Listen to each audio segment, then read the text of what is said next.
Hispano Suiza Carmen Boulogne 2021 review.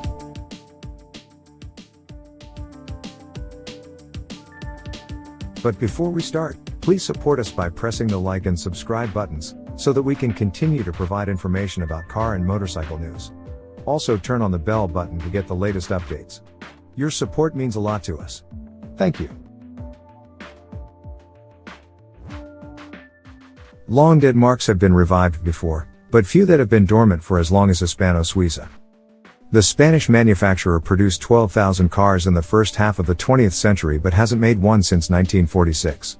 That's changing with the arrival of the Carmen, an electric luxury EV offering the otherworldly combination of a 4-figure power output and a 7-figure price tag. This new car has been created by Barcelona-based QEV Technologies, but there is a genuine family connection to Hispano Suiza's original incarnation, company president Miguel Suqué Mateu being the great-grandson of co-founder Damián Mateu. The plan is to make 19 examples of the regular Carmen, which can boast 1,005 bhp and a €1.5 million pre-tax price, plus 5 examples of the Carmen Boulogne, which has 1099 bhp, more dynamic focus and will cost €1.65 million before tax. The Carmen is about as carbon-intensive as it's possible for a car to be, with its bodywork, its central monocoque structure and the subframes mounted to this front and rear all made from woven composite, and suspension components for the all-round double wishbones made from an aircraft-grade aluminium alloy. Unusually for a high-output EV, the Carmen is rear-driven only, with power supplied by 4 lightweight permanent magnet synchronous electric motors. A pair drives each rear wheel through a single-speed reduction gearbox. Although both sides are mechanically separate, they're linked by what's described as a virtual differential traction management program that affords torque vectoring. Power comes from a substantial 80 kWh T-shaped battery that sits both behind the passenger compartment and in a central tunnel between the seats. The 700-cell, 700 volts lithium-ion pack has been designed to allow the very high discharge rates necessary to allow the car's peak power rating. It also supports DC fast charging at speeds of up to 80 kilowatts, this allowing it to be replenished from 30 to 80% in just 30 minutes.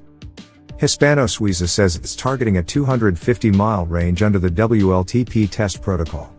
The battery weighs 800 kilograms, making the Carmen's curb weight of 1,690 kilograms look very impressive. What's it like? The first thing to say is that the Hispano Suiza is one of those cars that looks better in the flesh than it does in most photographs, looking lower and more muscular in 3 dimensions than 2. The design was, loosely, inspired by that of the 1938 H6C Dubonnet Xenia, and although it's more reverential than retro, the rear 3/4 view over the heavily faired rear end bears a clear resemblance. The regular Carmen will also be available with the option of drag-reducing rear wheel covers like those of the Xenia, but the Boulogne doesn't get them. And while EVs are often criticized for fake grills, the Carmen does actually have radiators behind its sizable front aperture, for cooling the motors and the battery. The interior is accessed through power-operated butterfly doors. These don't open especially wide, so it's something of a scramble to get through them.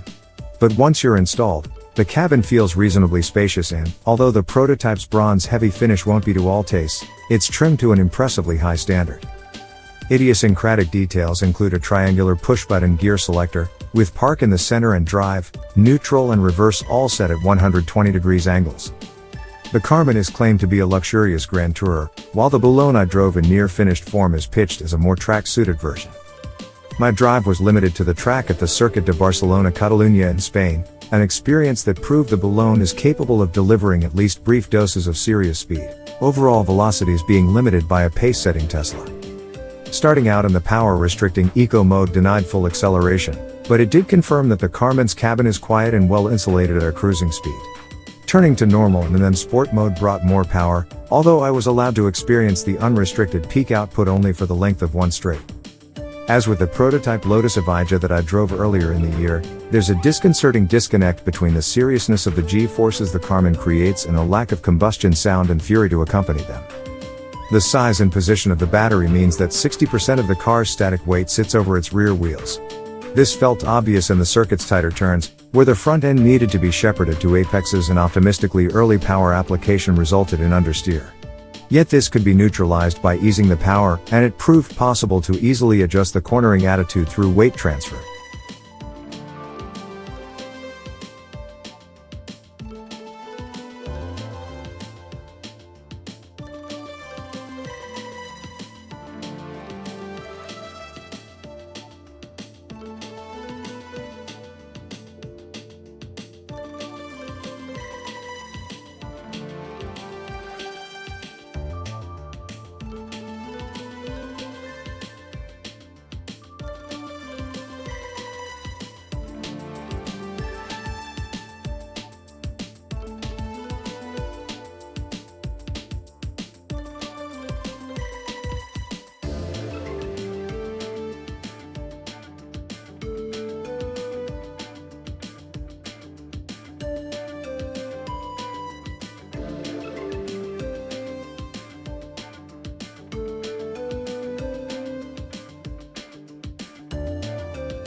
Thanks for watching. Drop a like. Leave a comment. And don't forget to subscribe to watch more videos like this.